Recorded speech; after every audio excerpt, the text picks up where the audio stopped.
Mesdames, Messieurs, peuple congolais, chers membres de la diaspora, individuellement et collectivement, du nord au sud, de l'est à l'ouest et au centre, tant au niveau citoyen qu'intellectuel, politique, militaire, religieux et ou spirituel, je vous informe qu'avant de commencer cette vidéo d'intérêt général, je vous invite à écouter l'une de nos compatriotes et ou patriotes de la résistance, Madame Debitos, qui pose ici bien la question existentielle de nous, peuples congolais, au regard du problème Sassou Nguesso dégage.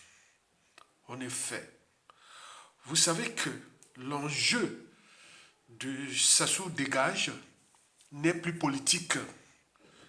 Sinon, ça se saurait depuis le coup d'État, en passant par 2002, 2009, 2015, 2016, 2021.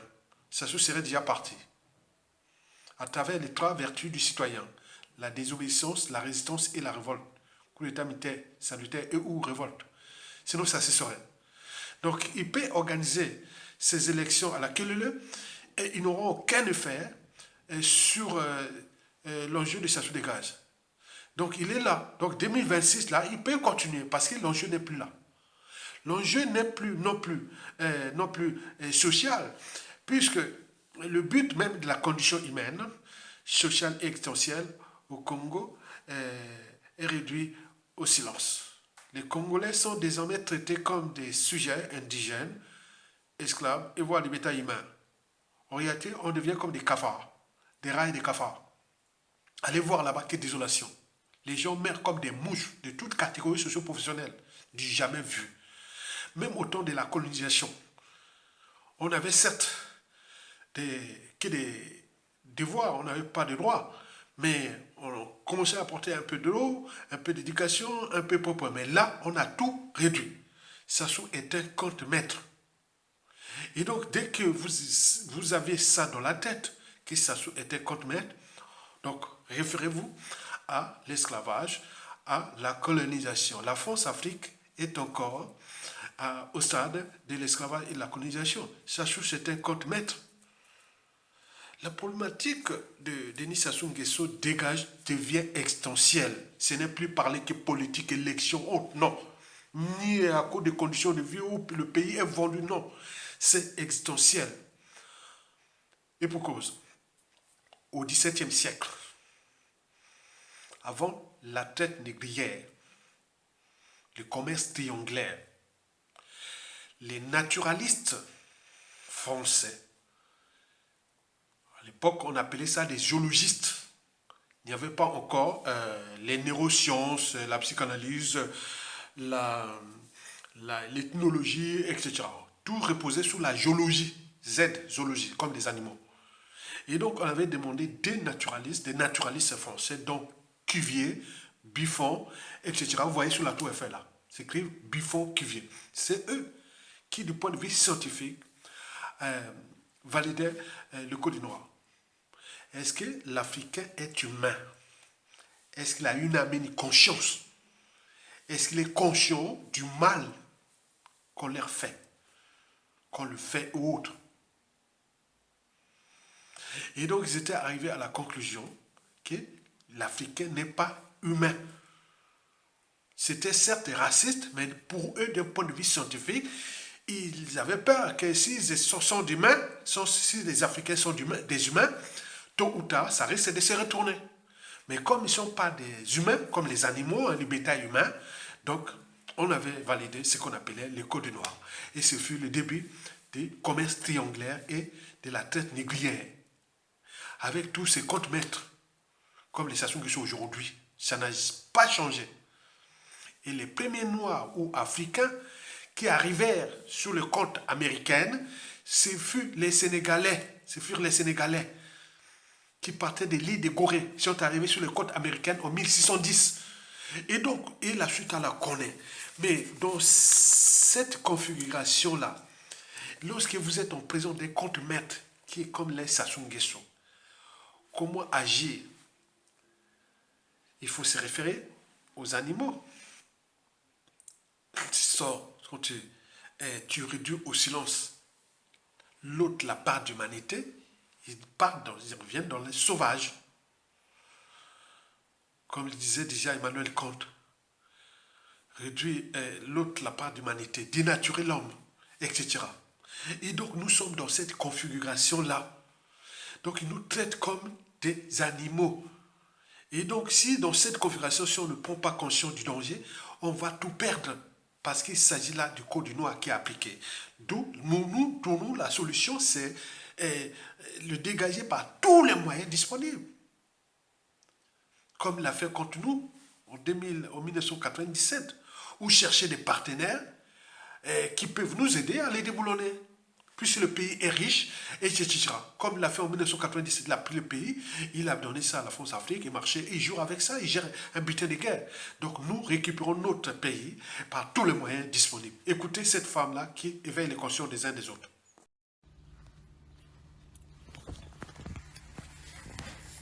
Et mes frères les Congolais là, mes frères et sœurs, bino bandeko na biso, bino nyoso tu boza bandeko na biso ezala le nord, le sud, l'est, l'ouest, biso nyoso tu toza bandeko.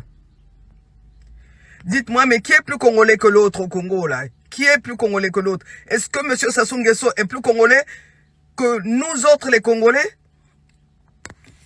Et pourquoi que lui, ou toujours lui, sa famille, son clan, en train de profiter des richesses de notre pays, et tout en associant en plus ce monsieur Ntoumi? Congolais, Congolaises.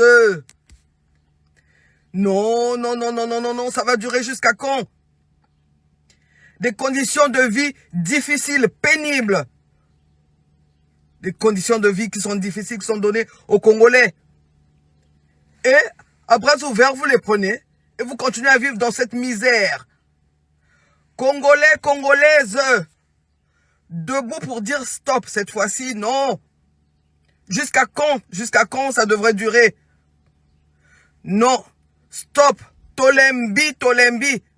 Sassou Nguesso longwa kende na yo na malembe. Kende na malembe yo na famille non na di bota na yo. Tolingi bino lisusu te, toutes les façons. On vous a jamais aimé. Jamais. Sassou Nguesso, tu as tué Mariam Ngouabi. Combien de personnes t'as pas tué toi? Tu vis dans le sang. Tu pues. Et toi et ta famille. Allez-vous-en. Nous n'en voulons plus. De toutes les façons, on n'a jamais voulu de vous. Vous êtes restés là par la force. De ce qui précède, mesdames, messieurs, peuple congolais, chers membres de la diaspora, revenons au sujet du jour concernant M. Jean-Claude Ngakosso. Et pour cause, ça y est, c'est fait. Le sinistre des affaires étranges du Mbochiland, ou plutôt du Chachouland, et voire de la tyrannie des instincts du despote Denis Sassou Nguesso, qui désormais est grillé aux abois et au crépuscule. Monsieur Jean-Claude Ngakosso vient de nous balancer que le despote sera certainement en fin mai 2025 en visite ici en France. C'est ses parrains et donneurs d'ordre qui doutent désormais de son régime puisqu'il devient obsolète au regard de la situation du Congo-Brazzaville et des enjeux géopolitiques qui certainement vont être problématiques pour la France au Congo et dans la sous-région. Et donc il faut se dire que cette visite-là, ça soit être en position de faiblesse, tout ce monde-là. C'est ce qu'on va vous expliquer. Mais en attendant, vous allez constater que la balance qui sera là en fin mai 2025, tout en jouant d'un côté à la grenouille qui veut se faire aussi grosse que le bœuf, parce que le bœuf là c'est soit la France-Afrique qui les protège, soit nous le peuple congolais, les souverains. Donc vous allez voir Jean-Claude Ngakosso joue à l'impression, à l'intimidation, à beaucoup de choses comme ça.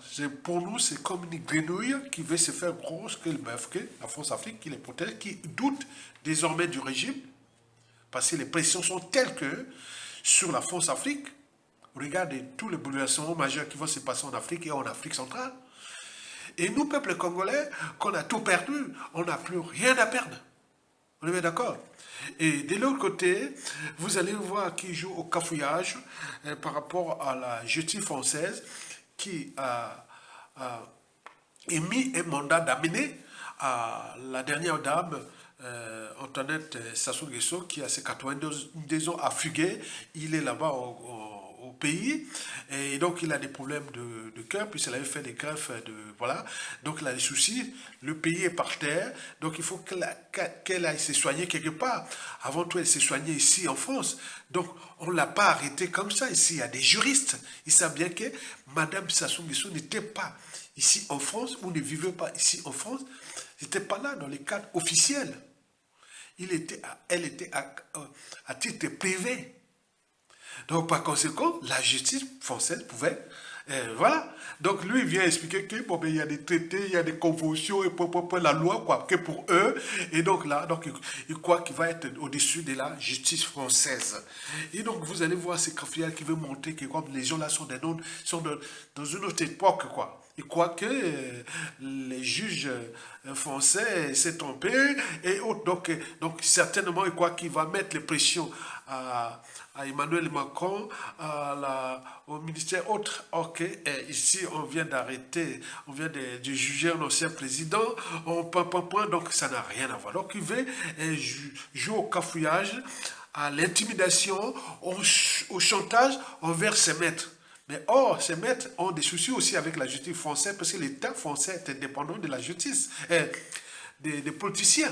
Et donc là, il me semble que ça chauffe entre eux là-bas. Dans tous les cas, nous allons suivre ça avec attention puisque le régime est aux abois, au crépuscule. Les tensions sont telles que ils ont fait du mal à un peuple, à une nation. Et dans le contexte qui se passe là, donc il y a chauffe entre eux. Méfiez-vous des apparences qui parlent qu'il a été voir les Chinois, puis Américains et autres. Donc, ils balancent ces choses-là, c'est de l'intimidation, du chantage, et une façon d'impressionner les autres. Mais ça ne veut rien dire pour nous, peuple congolais.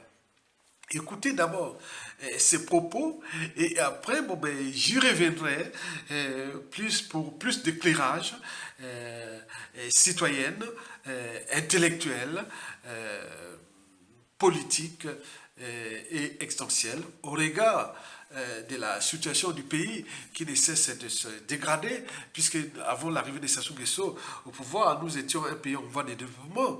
Mais maintenant là, on est au carbone, le processus de somalisation au corps, ils ont tout détruit, ces gens-là qui parlent là. Ils ont tout détruit, donc un jour ou l'autre, ils vont se rendre compte que les Congolais ont tout perdu, dans toutes les familles. Donc là, ils sont en danger eux-mêmes, puisque je ne sais pas qui est qui va prendre le pouvoir, les patriotes qui vont régler les comptes avec, parce que quelqu'un qui a perdu sa famille et autres à cause de leur politique. Mais celui-là qui sera au pouvoir, quoi qu'il va jouer, ce gars-là qui vient montrer ce petit train de vie et autres, alors qu'il vit au-dessus de terrain commun et tout compagnie jusqu'à combien de temps encore. Mais il faut analyser aussi les contextes politiques et géopolitiques à l'échelle déjà nationale et sous-régionale, au regard de ce qui va se passer en Afrique centrale, etc. Donc, où la France est déjà grillée, et beaucoup de choses comme ça, Sassou devient obsolète. Et donc là, il vient jouer là, parce que lui, écoutez, Jean-Claude Ngakoso là, c'est l'homme qui avait dit quoi? Il avait dit à Jean-Yves Le Drian en 2019 que si on libérait Mokoko, nous, on perd le pouvoir. Il était au collège, c'est lui qui a mené vraiment le lobbying auprès de Jean-Yves Le Drian et puis par translation au président Emmanuel Macron et qui cherchait avec les pressions de 2019-2020 où il avait cherché à éliminer Jean-Marie Michel Mokoko sous prétexte de Covid-19, mais ils n'ont pas pu, et avec tous ces montages qu'il avait fait pour l'éliminer avant les présidentielles de 2021, et donc n'ont pas pu, et donc il était en colère, que si nous on libère Mokoko, nous on perd le pouvoir, c'est lui, Jean-Claude Ngakoso, qui avait mené cette campagne-là. Et donc, de se rendre dans les annales des contentieux historiques, de tout ce qui va se passer, de la prestation qu'ils ont. Peut-être qu'on sera encore en vie, peut-être qu'on ne sera plus là, mais le message est passé parce que voilà la situation. Donc, Jean-Claude joue là sa propre survie, sa vie, qui est là, et du moyen de l'État, que ça devient une compagnie d'assurance contre la colère de la population qui gronde, qui gronde, qui gronde. Et donc, jusqu'à combien de temps encore? Ils vont encore continuer à jouer ce jeu-là contre les peuples, à se montrer ces traits de vie, ces points-là. Mais il y a la colère est là. Bon, donc, écoutez d'abord ce qu'il dit, vous allez retenir que ça, c'est que de l'intimidation, du chantage, et aussi de la peur, et beaucoup de choses qui ne disent pas, mais ils savent bien que le mal est fait. Les Congolais, c'est validé. Du nord au sud, de l'est à l'ouest, c'est fait. Il y a des méchants comme eux, ils sont qui tapent. Et donc, il y a des machiavéliques qui sont comme eux. Ils attendent qu'au moment où il y aura moins l'État. Donc, le reste, c'est des rapports de force. Il n'y a plus de dialogue, négociation. Non, c'est des rapports de force. Et s'ils sont en rapport de force, ils vont continuer. Ils vont continuer jusqu'à démolir ce pays. Mais si les rapports de force s'inversent, nous aussi, et voilà. Écoutez d'abord, et j'y reviendrai. Vous êtes à Paris parce que vous revenez d'une audience au Quai d'Orsay avec Jean-Noël Barrot, ministre de l'Europe et des Affaires étrangères de France. On voudrait savoir, Monsieur le ministre, on nous a annoncé l'arrivée du président Sassou Nguesso à Paris et cette annonce a été repoussée, a été reportée. Et donc là, vous venez d'une audience avec, comme je l'ai dit, le ministre des Affaires étrangères. Quel est donc l'objectif de cette rencontre avec Jean-Noël Barrot, ministre français des Affaires étrangères, Monsieur le ministre? Bon, je peux vous dire que avant de venir à Paris, j'étais à Pékin, où j'ai eu des entretiens avec le ministre chinois des Affaires étrangères, Monsieur Wang Yi. C'est dire que ce genre de rencontre, ça fait partie des choses ordinaires pour nos ministres des Affaires étrangères. On se concerte en permanence. Et cet après-midi, après qu'il ait fini avec Marco Rubio, le ministre, le secrétaire d'État américain, enfin l'équivalent du ministre des Affaires étrangères, m'a fait l'honneur de me recevoir, parce que le Congo développe depuis de longues années une excellente relation avec Paris. Brazzaville a une excellente relation avec Paris, tout le monde le sait. Une relation économique, une relation politique, une relation intellectuelle, Oui. une relation culturelle. Vraiment, c'est dans tous les domaines une excellente relation. Comme dans toute relation, il peut y avoir parfois quelques petits nuages. Et le rôle précisément des diplomates, c'est de dissiper, de ne pas laisser s'accumuler les nuages, de les dissiper lorsqu'ils commencent à s'amonceler. Et voilà, donc il y a eu des mots, il y a eu des paroles, parfois un tout petit peu déplacées. À propos de quoi, Monsieur le ministre? Vous avez appris que la justice française avait lancé un mandat d'amener contre une personnalité de chez nous, la première dame, pour ne pas la citer. Et c'est quelque chose de inhabituel, de totalement inhabituel, de totalement inacceptable. Nous respectons l'indépendance de la justice, mais en même temps, nous tenions à rappeler que par-dessus tout, il y a les conventions de Vienne qui régissent les relations diplomatiques depuis l'époque de Talleyrand, l'époque au 19e siècle déjà. Il y a ces conventions qui sont pour les diplomates une sorte de bible en vérité, qui protège les personnalités, l'immunité, etc. Donc nous tenions quand même à rappeler ces principes universels qui dérivent des conventions de Vienne.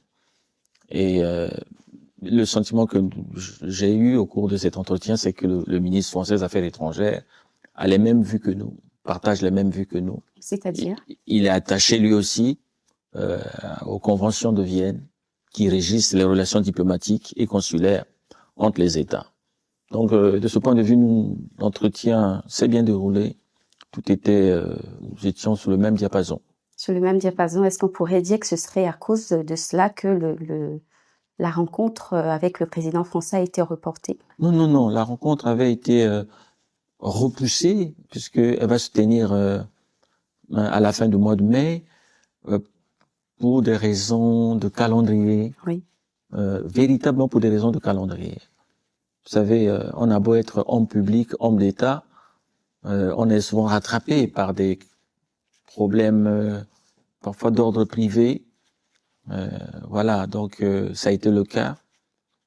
Voilà.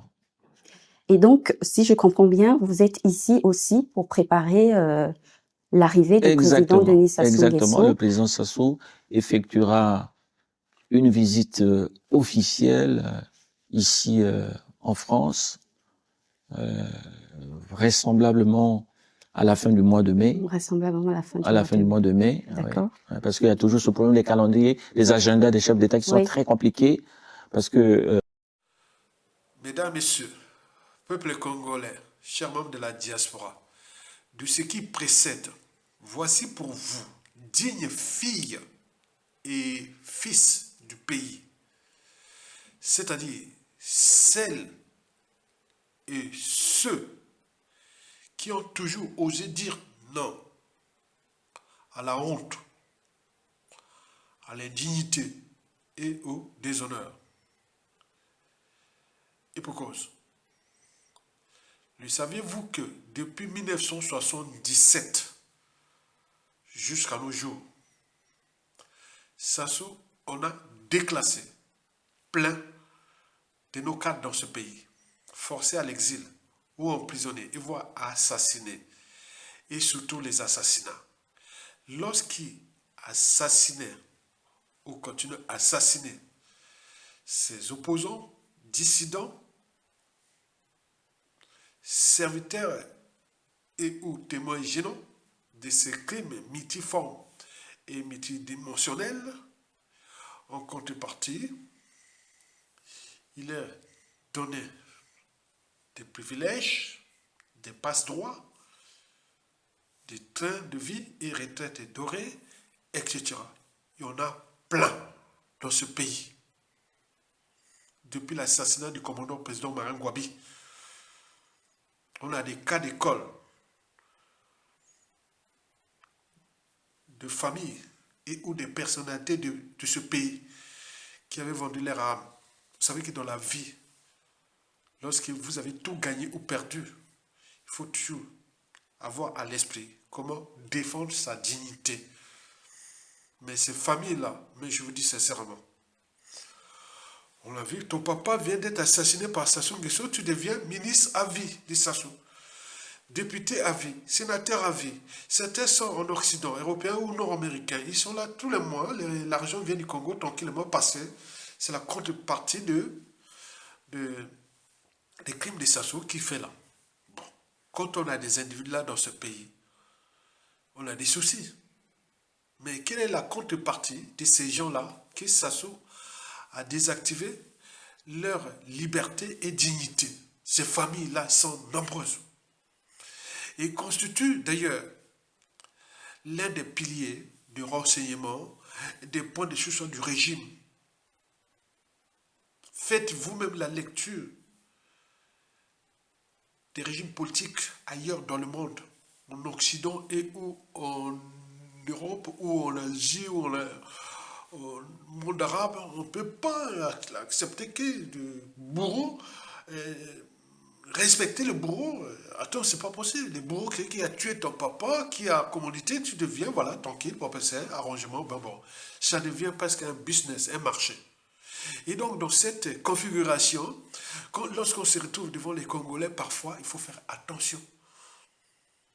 Et il n'y a pas d'appartenance, nord, sud, est, ouest, des tribus ou autres, ni des statuts sociaux, ni des conflits d'intérêts. Il n'y a pas ça.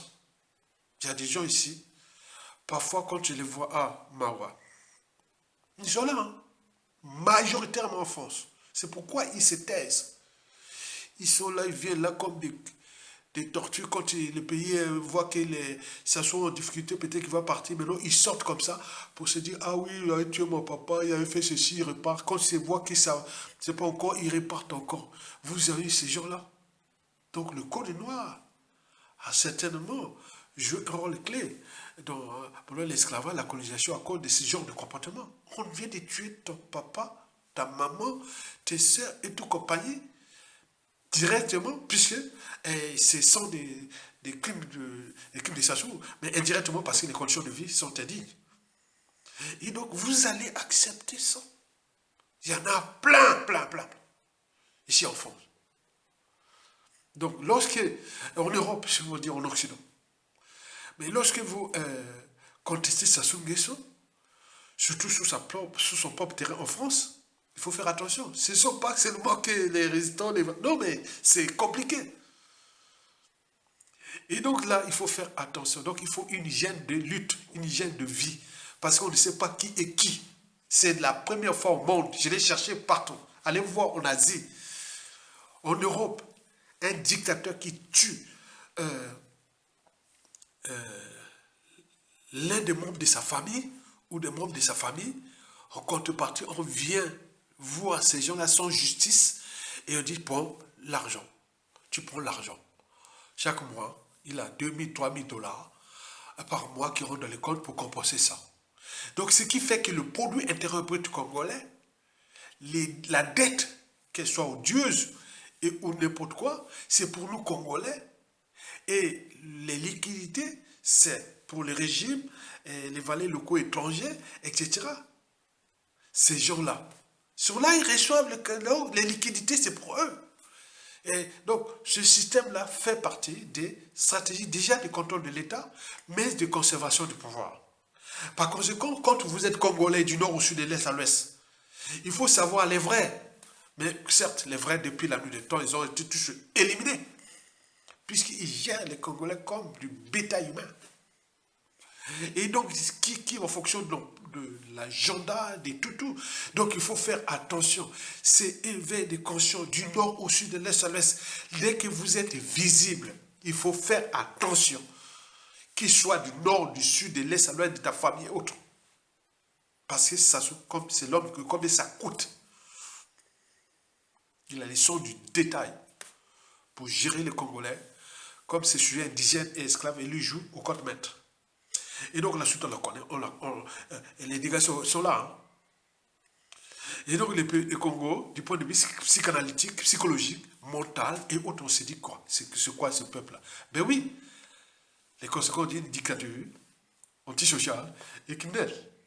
Donc, vous le saviez. Mesdames, Messieurs, ceci dit, de ce qui précède, je vais ici vous faire des éclairages citoyennes, intellectuels, politiques et géopolitiques et voire existentiels.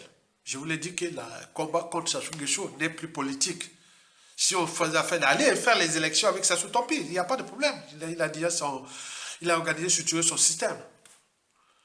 Et du point de vue social, non, mais attends, les Congolais là-bas, non, attends, tu n'as pas d'eau potable, tu n'as pas de nourriture, tu n'as pas de... Là où il y a des soins, il y a des... Ah non, il y a rien du tout, le Congo est par terre. L'éducation, on a détruit l'éducation. On a détruit les systèmes publics et de santé publique. On a détruit tout. C'est un acharnement. C'est un acharnement. Mais comment un peuple peut-il supporter ça? C'est qu'il y a eu un processus d'entraînement, de conditionnement, et les gens sont sous emprise de la honte, de l'indignité et du déshonneur. Et donc, vous imaginez dans cette configuration-là, on se retrouve là-bas, on devient des ovnis. Donc, il faut faire attention que demain, ça se tout tombe, tu vas arriver dans la famille ou dans tout le pays. Il faut faire attention parce que ce n'est plus les repères. Les normes sociales, culturelles, tout c'est chamboulé. Donc, il faut en tenir compte de ça. Mesdames, Messieurs, peuple congolais, chers membres de la diaspora, et voici pour vous l'explication intellectuelle, citoyenne, politique et autres de ce qui vient de se passer pour Jean-Claude Cochon. Et en fait, je vais vous faire ces éclairages-là en des signes. Comme ça, vous allez comprendre vous-même les signes. L'enjeu est d'inviter les uns et les autres à la réflexion et non aux émotions. Les émotions, on en a eu depuis le coup d'État, en passant par les hold-up électoraux, les terroristes d'État, les assassinats, tout ça, on a pleuré, on a énervé, non, c'est pas ça. C'est la raison de réfléchir. Donc chacun doit mesurer ses réflexions et que, voilà, en son âme et conscience, peut-être qu'à tout instant, on pourra voir notre Assimi Goïta, notre Abdourahmane Tchani, notre euh, capitaine Ibrahim Traoré et plein d'autres qui, historiquement, depuis la nuit des temps, dans tous les continents, ont pris la responsabilité de défendre le peuple. Petit qu'on va fabriquer, j'ai dit que c'est l'événement qui va faire que nous aurons l'homme ou la femme politique de la prestation des choses. Ce ne sont pas des élections ni des propos. Ça vous perdez votre temps. Parce qu'ils ont organisé leur truc. C'est un processus. Toute dictature a durée de vie limitée. Tout a un début, une fin. Donc, ils continuent leur truc. Mais en même temps, continuent à augmenter cette énergie potentielle de rancune, tout ce qui se prépare. Parce que rien ne se crée, rien ne se perd, tout c'est ensemble. Et donc là, ils jouent des jureurs avec les moyens de l'État. Donc je vous dis que ce n'est plus le souci de dissiper cette énergie potentielle de haine, de rancune qui va arriver. Mais de toute façon, ça va arriver parce qu'on ne connaît pas la psychanalyse, la psychologie, en fonction de la situation, du contexte des enjeux, de la prestation des choses. Donc, il est certain que si on ne fait pas attention, ça va fabriquer des salons dans notre pays. C'est comme ça. Parce que ça sous la fait, l'essai n'est jamais tombé. Comme disait John Mokemba, qu'on a massacré dans le sud du Congo, les Bas-Congo, l'essai n'est jamais tombé. Mais il est prétendant, soi-disant, à la doctrine et autres. Bon, combien d'autres aussi, et qui se disent que moi, quand il y aura un pouvoir, je vais faire pareil, l'essai ne tombera pas. Donc nous sommes là dans une nébuleuse de quelque chose qui peut être imprévisible. D'où l'intérêt d'un point de vue éducation, intellectualité et citoyenneté, et de livrer ça pour que chacun puisse comprendre les enjeux et les perspectives. Donc, j'aimerais sélectionner pour vous 5 signes qui ne trompent pas. 5 signes qui ne trompent pas. On regarde la situation catastrophique du pays et du contexte politique et géopolitique et des perspectives, c'est-à-dire l'agenda de Sassou Nguesso, de nos peuples congolais, de la France Afrique, donc tout se mêlait là. Donc ça, on est au cœur d'une nébuleuse de conflits d'intérêts. Les gens qui sont venus exploiter notre pays, qui nous ont pétiné, fracassé tout, et donc là, ils cherchent, qu'est-ce qu'on va là? Donc ils cherchent des alliances pour continuer l'œuvre. Donc je l'ai sélectionné pour vous 5 signes qui ne trompent pas. On regarde la visite du despote chez ses maîtres, qui est programmé pour fin mai 2025.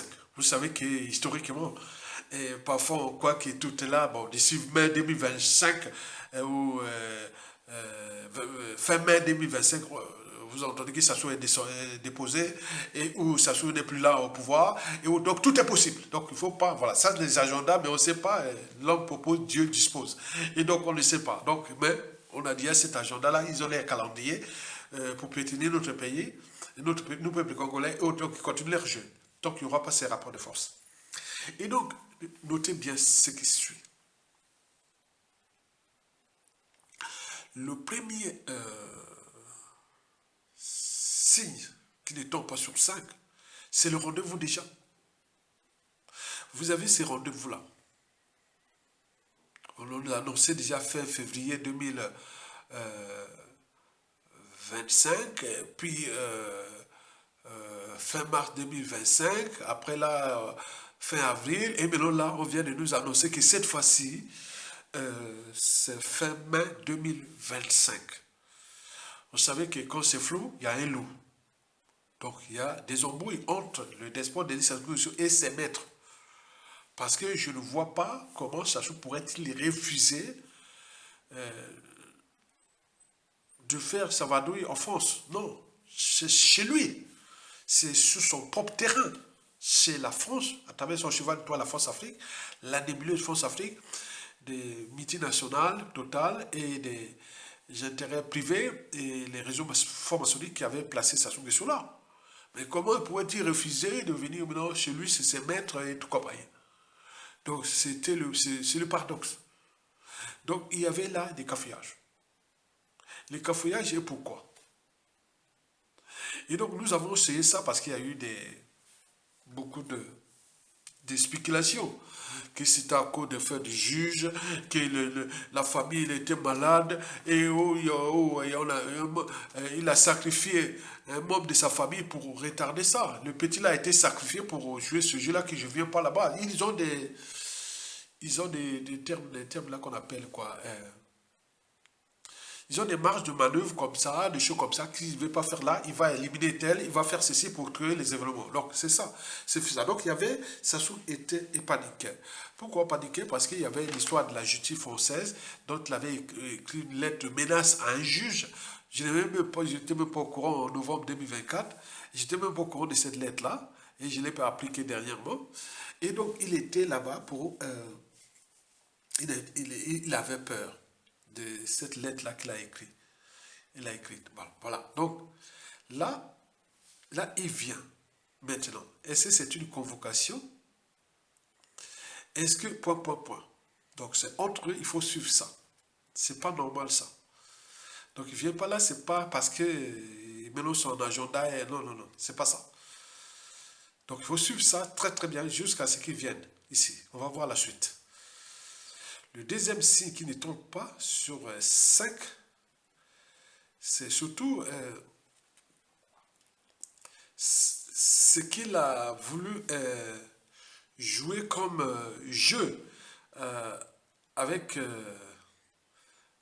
comment dirais-je, le deuxième signe sur 5, c'est ce qu'il a voulu jouer avec Total, le pétrolier énergie Total.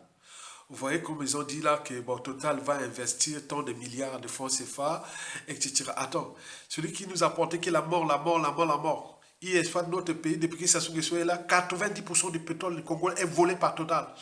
Et nous sommes le troisième, maintenant quatrième, maintenant on parle de cinquième, on parle de sixième, autres.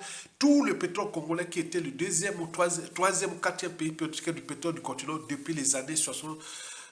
10-80 et jusqu'à nos jours, c'est Sassou qui l'a exploité avec Total. Maintenant, Total va jouer. Donc, Total est en train de jouer et mettre les moyens de pression à la nébuleuse France-Afrique. On a vu le PDG de Total aller à Congo-Brazzaville, aller monter peut-être à France-Afrique, à la justice française. On compte sur le Congo, c'est notre vache à lait de pétrole, on le prend là-bas gratuitement. Si on enlève Sassou Nguesso, on sera dans la merde. Donc, ça, il s'agit là des sondages entre le groupe pétrolier Total et Sassou Nguesso vers ses maîtres France-Afrique. Donc, le PDG de Total Énergie, donc il vient mettre les pressions à la France-Afrique, à tout ça, mais est-ce que ça va agir au niveau de la justice et tout compagnie pour sa femme là? Donc, ce n'est pas bon. C'est que pour les Congolais, on s'est dit que si Total intervient là, ça veut dire que Sassou Nguesso va passer 2026 à 2031. Donc, le défi est lancé. Donc, là, dans ce dossier-là, il faut comprendre que si Sassou arrive là, c'est pour négocier l'affaire Total Énergie. Et qui va mettre les pressions que Sassou, voilà, tout, bon, allez, on gère une colonie est faite pour être exploitée, le reste, on ne vient pas emmerder les gens. Donc, restez de votre dignité, donc ne venez pas chercher les problèmes, les soucis. Donc, c'est un signe que pétrolier Total, avant que Sassou arrive ici maintenant, donc ils ont conclu ces affaires-là, qui sont à 100% contre nous, peuple congolais. Au niveau de la condition humaine, au niveau de la dignité, au niveau de la souveraineté, tout. Donc, vous comprenez ça. Donc, ce sont des signes. Est-ce que Total a déjà su que, les choses vont changer puisqu'il y a eu des chantages entre Total et Sassou Nguesso, que Total n'y va plus investir au Congo et autres. Maintenant, là, il vient qui va investir. C'est quoi ce jeu-là? Donc, nous allons suivre ça, puisque dans tous les cas, quelle que soit la durée de la nuit, le soleil finira toujours par se lever. On saura ce qui s'est passé parce que c'est que Total... France Énergie a volé au Congo. En plus, nous apportons la mort. Et Sassou Nguesso, voilà. Donc, on ne sait pas ce qui s'est passé entre Total, Sassou Nguesso et les pressions qu'il met à la France-Afrique pour que Sassou Nguesso puisse continuer. Donc, il faut suivre ces signes-là. Le troisième signe qui ne tombe pas sur 5 est géopolitique. Géopolitique, il y a le problème de la RDC, du Rwanda, et des Américains qui reviennent là avec tout ce qui se chamboule là. Vous savez, historiquement, Sassou Nguesso était au cœur de la balkanisation ouest, de la RDC ou de l'élimination des FCGD. Si on ne tomberait pas au pacte, où les accords, tout était là. Donc, sous l'administration Joe Biden ou les démocrates, s'ils étaient réélu en 2024 là, il est certain qu'on ne serait plus dans le même contexte. Ça se serait en force. Ça se serait en force. Mais là, le retour de Donald Trump et le deal du minerai entre les Américains et la RDC et Paul Kagame et les pressions américaines dans la périphérie et tout compagnie, l'ambassade des États-Unis au Congo, Brazzaville est maintenant supprimée, etc., etc., même s'il peut faire le chantage que j'ai vu le secrétaire d'État américain, Rubio, et que j'ai été voir les Chinois et autres. Bon, il y a beaucoup de choses qui se passent là. Donc, au regard de cette géopolitique-là, si on ne fait pas attention, il risque de faire passer Sassou Nguesso la France-Afrique parce qu'il y aura un pacte entre la France et les Chinois pour contrer les plans RDC américains. Et donc, il y a des enjeux là. Et si les Américains sont en cours, et il peut arriver qu'ils prennent une décision de virer Sassou Nguesso sans l'accord de la France-Afrique. Et donc, il y a des tensions là en cours parce que ce sont des enjeux géopolitiques qui sont là, que je vous disais que ce n'est pas la condition humaine exécrable, ni les enjeux politiques, et encore moins sociaux au Congo, qui vont faire que Sassou Nguesso va tomber. Parce qu'on a tout essayé depuis 2002 à nos jours, on a laissé passer dans les mains du filet comme, voilà. Mais qu'est-ce qui va faire que Sassou tombe? Donc, ce sont ces pressions d'IA géopolitique. Puisque le divorce est déjà consommé entre Félix Tshisekedi et Sassou Nguesso. Il a déjà maintenant séparé un Américain qui le protège, donc il est en position de force. Et Sassou Nguesso, avec la France-Afrique de Macron, joue les contre, voilà, les petits coups, donc ils sont surveillés. Donc on ne sait pas ce qui se passe là. Est-ce que la rencontre entre Jean-Claude Gakosso avec le Chinois, puis l'Américain et le Français, est-ce que c'est pour quoi? Des enjeux géopolitiques, on dit, bon, ben, on laisse voilà, la RDC aux Américains, mais nous, on va prendre le Congo-Brazzaville avec la France-Afrique, on va jouer le tout fait contre surveillant, on ne sait jamais, peut-être que ça va changer aux États-Unis, les démocrates vont revenir, et en attendant, donc si on ne prend pas les taureaux par les cornes, les battre le fer au moment qu'il est chaud, ça se dégage, il est certain que si ça se semble encore aux États-Unis, nous serons là avec Sassou Nguesso en 2031. Et donc, attention. Et donc, il faut ça faire attention. Donc, l'enjeu géopolitique est là. Ce n'est pas pour nous. Hein. Ce qui a, comme je dis qu'il y a de la en Chine, puis via Paris, il y a eu Américains, Chinois et Français. C'est qu'il y a quelque chose qui s'est déjà fait contre nous. Mais quoi qu'on a peut-être une barre de manœuvre avec la géopolitique là, parce que la situation du Rwanda et la RDC contre le Congo-Brazzaville, contre le Rwanda et autres, voilà, cette année, ce qui se passe entre Tshisekedi et autres, la fermeture de l'ambassade là, des États-Unis au Congo et tout compagnie, donc ce sont des bons signes pour nous, mais nous devons travailler là dans le contexte et dans les perspectives à venir dans cette situation-là. Donc en réalité, la France-Afrique est aux abois. Elle sait bien qu'il y a les dérèglements politiques et militaires dans le nord et dans la Kivette. Et il sait que le clan est divisé. Il y a le sud, contention historique dans le sud, les côtés anti-France-Afrique. Donc on appelle Sassou Nguesso pour quoi faire. Donc il ne sait plus à quel sens se vouer parce que dans le clan, il n'y a pas quelqu'un qui pourra contenir le peuple congolais au moment venu. Voilà. Donc les autres, ce sera dans une situation de fragilité totale. Et pour que les pouvoirs sortent de là, parce qu'il y aura déjà les pressions pour aller aux élections. On va vivre l'élection, on va suivre ça, on met les gens. Donc, je vois qu'ils restent embauchés. Il y a tous les cas, les embauchés vont perdre ce pouvoir-là. C'est ça.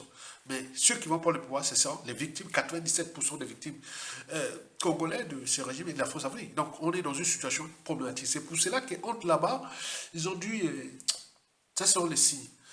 Attendons d'abord. Le 4e 6 sur 5, c'est surtout les présidentielles qui arrivent. Et donc. Sassou Nguesso a gagné une bataille, puisque depuis 2015 à nos jours, on croyait que Sassou allait arriver en 2025. Sur ce plan, ils ont gagné nous contre le peuple congolais. Mais ils ont gagné certes une bataille, mais pas la guerre. Donc on résiste malgré les moyens colossaux dont dispose la France-Afrique et Sassou Nguesso contre nous, peuple congolais, sur différentes échelles. On regarde le nombre de déclassés, de forcés à l'exil, de prisonniers, de morts, etc. Mais jusqu'à combien de temps encore? Donc, on sait bien que le dérèglement politique et militaire est dans le nord, totalement. Je suis de la région, On a plein de gens dans le régime de Sassou Nguesso qui nous ont fait en demandant stratégique, mais on joue que là, c'est que je vous dis, globalement, je dis qu'il y a des règlements politiques et militaires dans le Nord et dans c'est-à-dire qu'on ne s'entend plus entre nordistes, entre les gens de la Kivette à cause du régime de Sassou Nguesso et de tout ce qui s'est passé contre Okobi Salsa, contre Mokoko, contre certains militaires du Nord qui les avaient aidés au coup d'État, etc. Donc la coupe est pleine. Donc ils continuent à jouer là comme des coquilles vides. Les gens qui jouent jusqu'à combien de temps encore? Donc il faut voir ça, c'est la 4e signe qui sont. On fait le 5e signe qui n'étant pas. Bon, c'est qu'il y a risque de chaos. Puisque à tout instant, ça peut se terminer très mal. Et sur ce plan, le peuple congolais a dit oui, s'il y a des chaos, il n'y a plus, puisqu'on a tout perdu. On est en puissance, puisque du nord au sud, de l'est à l'ouest, on est maintenant fédérés. Quand on sera unis, il y aura un appel général de tous les militaires, hors Mboshi, hors mercenaires de Sassou Nguesso. On peut se défouler avec l'aide ou des pays périphériques et autres qui se dessinent. Donc on ne sait pas, nous, le Congo, la résistance n'est pas qu'en France, dans la zone, il est aussi dans d'autres régions du monde. Et donc là, il y a des contacts qu'on sait que, bon, ben, venez investir au Congo dès la chute de Sassou Nguesso et autres. Donc il y a des tensions. Donc Dioclo Nguesso vient jouer avec le feu ici en France, en cherchant au chantage, au cafouillage, jusqu'à combien de temps encore? Mesdames et messieurs, peuple congolais, vous le savez que les carottes sont cuites. Sassou a commis la souka à Okenda. Donc, bisoto salam, salawana, ti ya kwea. Donc, bobangate. Nous, on a eu ce vidéo bobangate. Bazo banga bango. Mondelena, bato à France Afrique. C'est notre problème. Notre problème, c'est entre nous. Donc, comment fédérer du nord au sud et de l'est à l'ouest pour que Toko ça y est. Donc, il va tomber. Il n'y a plus de choix. N'ayez plus peur. Que ce soit la mort ou autre. Imaginez-vous au Congo, Brazzaville, dans la Brazzaville, il y a 700 morts par jour à cause des conditions de vie indignes. Plus 100 morts dans la deuxième ville du pays par jour. C'est l'air marché. C'est l'air marché, hein. Parce qu'il y a des gens qui attendent au moment où vous devez faire toute la comptabilité des morts, l'argent qui ont encaissé ça. Les jours là, les gens là. Ah ouais. Bon, certains passeront au mitard. Qu'il ait crevé là-bas dans le fond parce que les gens ont cotisé l'argent pour enterrer l'indignité, l'injustice, les inégalités des autres. Vous savez que les gens voient l'argent. Et ils disent, oh ça, et comme il marchait. Mais jusqu'à combien de temps encore? Donc, les gens meurent là-bas. Et si on se mettait dans la rue avec l'aide des pays périphériques, et donc nous, on travaille ces réseaux-là, qu'il y aura l'aide des pays périphériques, et autres pour, au moment de déclencher, eux, là, c'est des chaînes. Tous les militaires, depuis Betou, c'est les Mojombo, jusqu'à Abadigo Kai, chez les Villiers. Tout le monde, tous les militaires seront appelés, Alena Banana, Lumbe, c'est la fin ou autre. Donc c'est là on cherche, en fait, qu'il y a les détonateurs. Et après, on va lancer du monnaie. Donc à ce moment-là, on va se défouler. Voilà. Donc c'est comme ça que ça va se terminer. Parce que des régimes qui ont passé leur temps à tuer autres, ils ont peur de tout. C'est pourquoi ils tiennent. Mais nous aussi, on doit se préparer au chaos. C'est le chaos qui doit nous libérer. N'ayez pas peur du chaos. Donc la France africaine, ça joue leur tour. Ils parlent de présidentielle 2026, ils tournent là parce qu'ils n'ont plus de choix. Parce que la France africaine n'a plus de barre de manœuvre. Parce que celui ou celle qui va placer au Congo, il sera d'une tribu qui est victime de Sassou Nguesso. À moins de mettre Mboshi ne marchera pas. Il va mettre l'autre là, mais il y aura des pressions d'autres pour qu'on repart, comme on le dit. Sachant qu'historiquement, il y a qui Sassou qui nous a trahis. Depuis Youlou, Massambadema, Maringwabi, Yobio Pango et le professeur Pascal Litouba, personne ne nous a trahis. C'est ça. Donc, dégageons ces gens-là. Donc, que ce soit par les chaos, préparons le chaos. Je dis que c'est près de 10 000 Congolais et Congolaises qui meurent tous les trimestres à cause des conditions de vie indignes. Mais 10 000, est-ce que ça pourra tuer 10 000 Congolais dans la rue de Brazzaville? Non. Avec les militaires du Nord aussi de l'Est? Non. Donc, on ne peut pas au chaos. Au cas où on appelle toutes les familles des uns des autres, les tribus. C'est qu'on est en train de construire cette dynamique-là qui attend au moment de la crise d'État ou l'événement. On va appeler tout. Allez, Lumbe. Les militaires de toutes les tribus. Et on lâche les allez, voilà. Ok? Likez, partagez et soutenez la résistance. Donc, Longa, à bientôt. Le peuple gagne toujours. Parce qu'il a les derniers mots et les derniers jugements. Ce n'est pas ça, soit à cause de la Chine, de la France ou des réseaux qui construisent. Non, non, non, non, non. C'est nous les pouvoirs. Les pouvoirs, c'est nous, peuple congolais, du nord au sud et de l'est à l'ouest, au niveau des armées, au niveau des intellectuels, l'éducation, la vie de tous les jours et tout compagnie. Donc c'est nous. On doit récupérer notre pays. Seule la lutte libère. Et c'est la victoire qui fera que nous, on se débarrasse pas des élections, ni quoi que ce soit. Vous avez tout compris? Très bien. Tokolonga, à bientôt. Bon vent au peuple congolais.